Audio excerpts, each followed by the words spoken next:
সেবা দিলেন। আপনারা নিজ নিজ হৃদয় মন্দিরে রাধা গোবিন্দের যুগল মূর্তি এঁকে রাধা গোবিন্দকে সেবা দিবেন।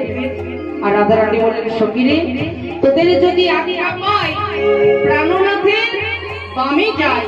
এবার সবাই বড় জোরে হরষিত দাস নরক। এবার রাধা রানী যখনই বললেন, সখী তোদের যদি আজ্ঞা পায় প্রাণনাথের বামে যায়। সখীরা সঙ্গে সঙ্গে রাধা রানীকে বামে দাঁড় করিয়ে শ্যামের বামে দাঁড় করিয়ে কি করলেন জানো মা? যুগল করলেন। ও কালাচার, ও কালা